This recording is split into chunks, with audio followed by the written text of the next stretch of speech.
A deal on Dickens, who could resist? A stack of Austen, warmly kissed. Golden Age crime tales twist and turn, every page a treasure to learn. Books keep coming home with me, piles so tall they're all I see. Turn a page and sail the sea, reading always feels so free. Hi, my name is Talia. Welcome to Talia Nerds Out. Meant to get this video in a little bit earlier, but didn't quite happen. Just wanted to do another 4th of July type related video, which goes over not only some of the books I'm thinking about for quarter 3 of Historathon, but also some, I guess, acquirements, a bit of a book haul that is related to America, particularly Revolutionary War era America. So it is currently July 3rd going into July 4th, and it might even turn July 4th while I'm recording, because we are it's 23:44 right now, so about 15 minutes or so until it'll be July 4th. But anywho, some of these books you've already seen before. I would have liked to pull down my full Revolutionary War collection of books, because I haven't quite amassed the collection that I'd like to have yet even. But the fact of the matter is, I somehow managed to hurt my back over the past few days. I'm in a lot less pain than what I was in, but I'm still not fully comfortable yet. So I don't really feel like putting the strain on my back to really be moving around a lot of my heavier books in an attempt to get them over to my recording area. So very much more focused on putting as little strain there as possible. I'm guessing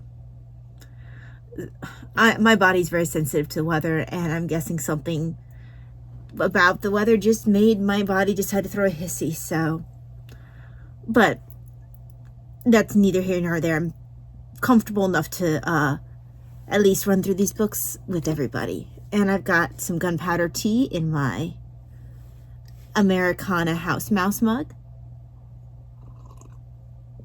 Gunpowder tea comes from Oliver Platt & Co. They are putting out a bunch of 250-year anniversary teas right now, and I'm making my way quite quickly through what I have, so I'm going to have to replace it probably before the year is out. But anyway, a couple of these books I've already discussed as possibilities to be read this quarter. I'd like to get to Charles Carroll of Carrollton. I've had this one for a little while, I think. I'm not quite sure when I picked it up, but I would like to maybe get to this one. Okay.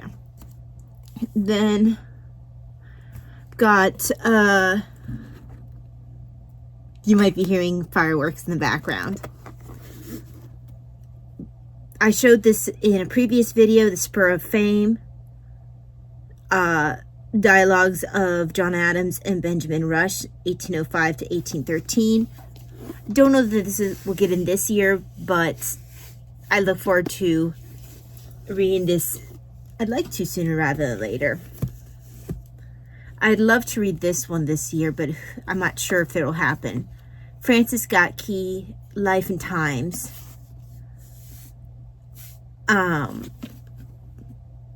The Star Spangled Banner,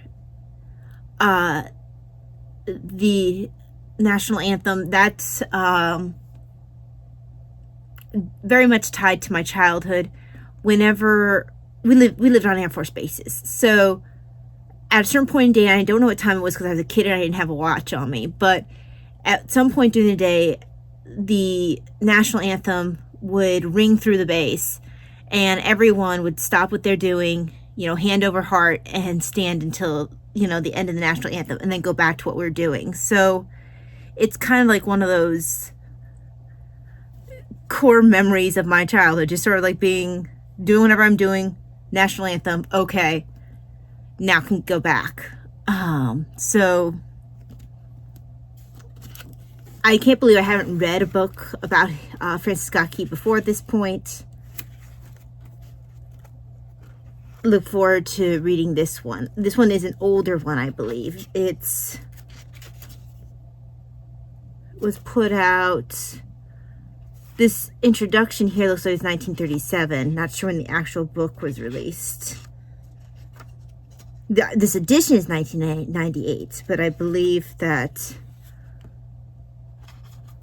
the book itself was written at least in 1937, if not before that point. So I'd like to get this one in this year if possible.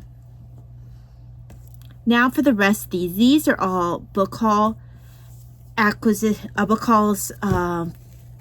related to American history. These probably won't get in this year, but if I had my druthers, it'd be really nice too.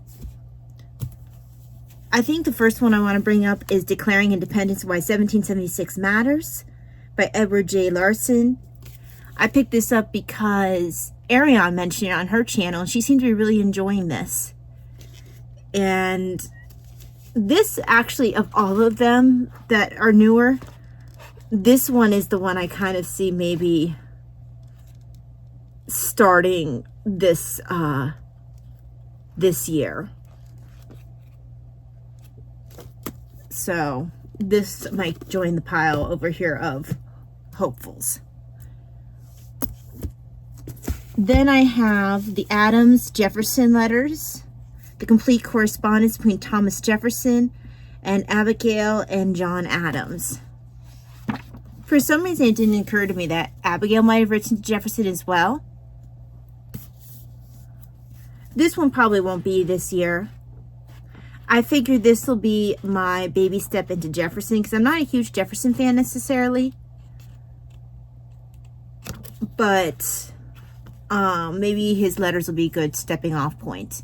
I do have a Jefferson biography that I got with a free Thrift Books credit that's still coming in. So that I have a feeling like I'll maybe start with his letters with him and the Adamses, and then maybe go on eventually to his biography. Not this year, but in future quarter threes of Historathon. This one was very much of an impulse buy. It was less than $4. I don't think it even had shipping attached to it. I want to say the price was $3.89, and then it had tax on eBay. And I was like, for $3.89, I will take a chance on the book. And this is the quartet, orchestrating the Second American Revolution, 1783 to 1789. By Joseph J. Ellis. And what it says here is that tells the unexpected story of why the 13 colonies, having just fought off the imposition of a distant centralized governing power, would decide to subordinate themselves anew. Ellis gives us a dramatic portrait of one of the most crucial and misconstrued periods in American history, the years between the end of the Revolution and the formation of the federal government. George Washington, Alexander Hamilton, John Jay, and James Madison. So this is the story immediately following the war. And I got some of this when I read the George Washington biography written by Ron Chernow. But this must have been this person who read this book before me has written a little bit in this with pencil. I see a little bit of pen underlining as well. But it's not too marked up. And like I said, I didn't spend a lot for it, so I can't complain about any markup that there might be. So I look forward to reading this. I probably won't be this year as well, but this was very much of an impulse buy because it was so inexpensive. And I've been down a bit of a rabbit hole for the Revolutionary War.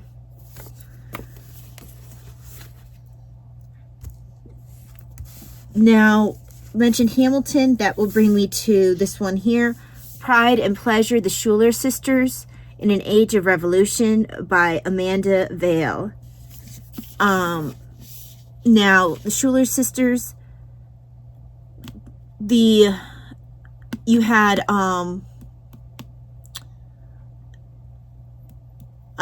Elizabeth Schuler, is that her name?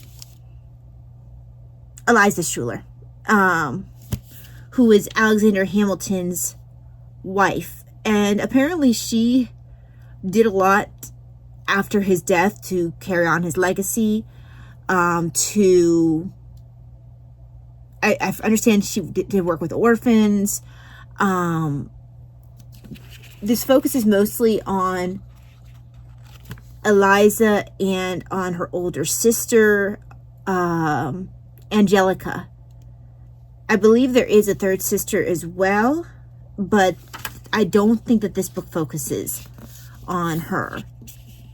But I've been wanting to learn about Hamilton's wife because I had kind of gotten the idea that she had done quite a bit herself, especially after he died in the duel with Burr.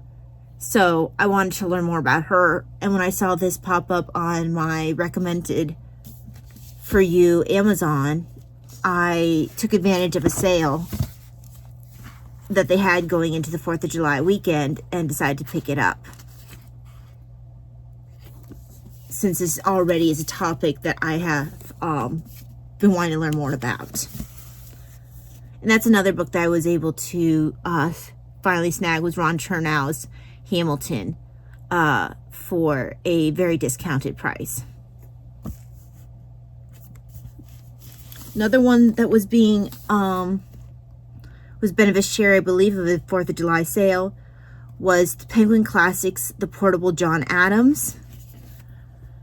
What I really wanted was the multi-volume collection of John Adams's works, which had like his letters, his diary, his autobiography, his various different writings, but that would have been just too ridiculously priced. And I was like, well, maybe let me see if I want to read that much of his works to begin with. I already know I like his letters with Abigail, and this also has excerpts of his letters with some of his letters with Jefferson as well. So portions of this I've already read, but like his other writings are in here. This is basically a sampler of his writings. So it has diary and autobiography, so that's new to me. Correspondence of John and Abigail Adams. And considering the fact that I read a full book on that, and they only give me from page 121 to like 188 for their letters, that's hardly anything for their letters. Ariane and I did last year a full readathon for Abigail and John Adams' letters back and forth. Then there is dissertation on canon and feudal law.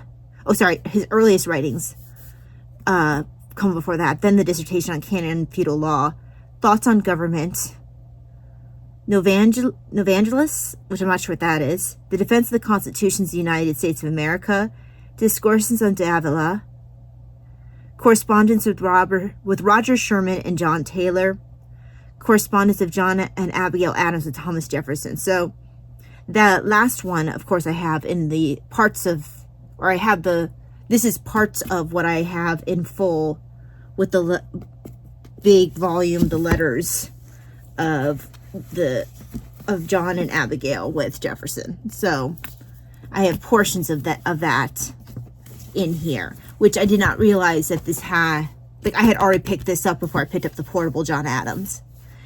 I have one of Penguin's the portable of collections. I have the Penguin Classics, the portable Edgar Allan Poe. But like I said, this is really a way to get a sampler of someone's writing and then see if that's enough for you or to go from there. I can see me potentially wanting to pick up like the full diary and autobiography, for example. So this probably won't be read this year, but when I saw that it would be too much of an expense to pick up the full John Adams work, I figured this was a good starting point. And then finally, this is American history, but not Revolutionary War era. This is a bit later. I'm thinking maybe Civil War era. I ended up picking up this one because it's... Oh, hey, the author signed this, it looks like. I ended up picking this one up because I was looking for more information on someone mentioned in The Antic Tales of Luke McGlue. And I did a full review on that on a different video. But this is C. Robert Haywood's Victorian West, Class and Culture in Kansas Cattle Towns. So actually, I probably should tag the homeschool library for this one, because I think that you'd be interested in this. And on the inside, it says, to Laura, the last shall be best. I think that says in books. And then it says, C. Robert Haywood. Now, I'm not sure. That note obviously meant something for the two of them. So, I actually have a signed copy. C. Robert Haywood, Vice President, Professor of History Emeritus at Washburn University, is also the author of Trails South, The Wagon Road Economy in the Dodge Panhandle Region, Cowtown Lawyers, Dodge City and its Attorneys, 1876 to 1886, The Preacher's Kid, and more than 50 articles in magazine and journals. This was written, looks like 1991.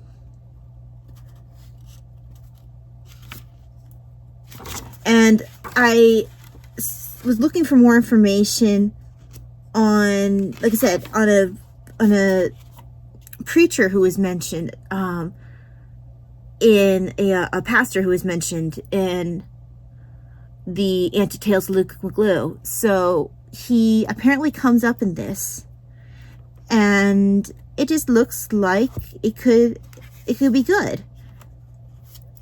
And it has my footnoting that I love, and my bibliography, and all that jazz. They also have here other recommended books: West of Wichita, Settling the High Plains of Kansas, The Female Frontier, A Comparative View of Women on the Prairie and the Plains. That first book, West of Wichita, was by Craig Minor, and The Female Frontier is by Glenda Riley. And then it says The Mythic West in 20th Century America by Robert G. Athern. So, this is put out by University Press of Kansas. Again, I was looking for information on a specific figure, and this is what came up. So, I'm looking forward to reading this for maybe next year's June on the Range. I am going to close this video. Just want to rest my back a bit more. And yeah, I will see y'all the next time. Hope that you have a very wonderful 4th of July. God bless. Bye-bye. Books keep coming home with me. Piles so tall, they're all I see. Turn a page and sail the sea. Reading always feels so free.